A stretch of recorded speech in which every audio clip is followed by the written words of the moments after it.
আজকে আমি রান্না করব গরুর মাংস। এদিকে আমি এই যে গরুর মাংস নিয়ে আসি। এদিকে যে আমি রান্নার তেল আর 2 কাপ পেঁয়াজ, তেজপাতা, দারচিনি, এলাচ, লং দিয়ে দিলাম। আর এদিকে দিয়ে দিলাম মরিচের গুঁড়া 3 চামচ। 3 চামচ মরিচের গুঁড়া দিয়ে দিলাম। এদিকে দিয়ে দিব হলুদের পাখি, জালটা একটু বেশি দেওয়ান লাগে গরু মাংসের ভিতরে। এদিকে হলুদের পাখি দিয়ে দিলাম, আর দিয়ে দিলাম জিরার পাখি, ধনিয়া পাখি। আর এখন দিয়ে দিলাম লবণ, আদা রসুন বাটা, কাঁচা জিরা, জয়ফল জুটি বাটা দিয়ে দিলাম। এখন আমি এই যে মশলাটা একটু আবার ভালো করে একটু কষায় নিব, নাহলে নিচটা পুড়ে লাগবে। এখন দিয়ে দিলাম আমি টক দইটা আমি আগে ফেটে নিয়েছি। এখন টক দই দিয়ে দিলাম। এই যে দেখেন এখন তেলটা উপরে বসে গেছে গা। এখন এই যে গরু মাংসটা দিয়ে দিলাম, ভালো করে আমি কষায় নিব।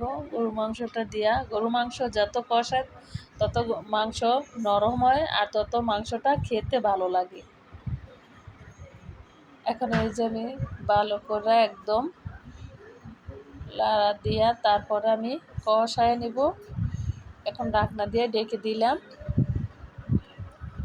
ঢাকনা দিয়ে ডেকে এই যে ঢাকনাটা এখন উঠায় আবার একটু লাড়া দিয়ে দিব, নাহলে নিচটা পোড়া লেগে যাবে। এখন এই যে আমি আবার দেখেন উপরে আমি কিন্তু পানি দিই নাই, পানিটা এভাবেই এটা উঠে। আপনারা কিন্তু এরকম গরম পানি ইউজ করবেন। এখন এই যে দেখছেন উপরে তেলটা বেসে গেছে গা, আর এই যে পানিটা ছেড়ে দিছে। ভালো করে কষালে কিন্তু মাংসটা সিদ্ধ হয়, আবার খেতেও অনেক ভালো লাগে। দেখছেন কালারটা মাশাআল্লাহ দিলে কতটা সুন্দর। ভিডিওটা কেমন লাগছে প্লিজ আপুরা ভাইয়েরা সবাই লাইক দিবেন, শেয়ার করবেন, কমেন্ট করে জানাবেন।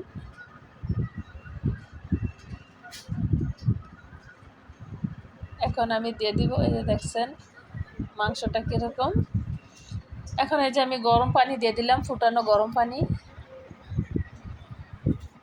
এখন গরম পানি দিয়া আবার ভালো করে একটু লাড়া দিয়া তারপরে আবার ঢাকনা দিয়ে ডেকে দিব। এখন ঢাকনা দিয়ে ডেকে দিলাম, আবার ঢাকনা উঠায় আবার একটু লাড়া দিয়া তারপর টালা জিরার ফাঁকি দিয়ে দিব। এখন এই যে আলু দিয়ে দিলাম। আপনারা আলু দিতেও পারেন, আবার নাও দিতে পারেন। এখন আমি এই যে আলু দিয়ে দিলাম। গরু মাংসের আলু কিন্তু একটু বড় সাইজেরই দিতে হয়, ছোট ছোট খেলে কিন্তু আলু দেখা যায় না। আর এখন দিয়ে দিলাম টালা জিরার ফাঁকি দিয়ে দিলাম, ফাঁকিটা দিয়ে দিলাম। এখন আবার ঢাকনা দিয়ে ডেকে দিব। এখন এই যে আমার মাংস হয়ে গেছে গা, দেখছেন কালারটা মাশাআল্লাহ দিলে কতটা সুন্দর আছে। এখন আমি পরিবেশন করব।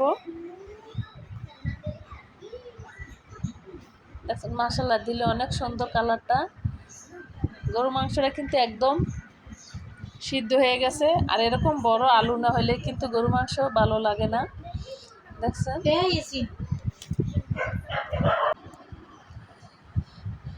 এখন আমি মাংসগুলা সবগুলো এই যে বেড়ে নিব কিছুটা বাটির ভিতরে। পুরা রেসিপি ভিডিওগুলা দেখবেন আপুরা ভাইয়ারা, কমেন্ট করে জানাবেন, লাইক দিবেন, শেয়ার করবেন, বেশি বেশি করে সাপোর্ট করবেন। এই যে মাশাআল্লাহ দিলে অনেক সুন্দর।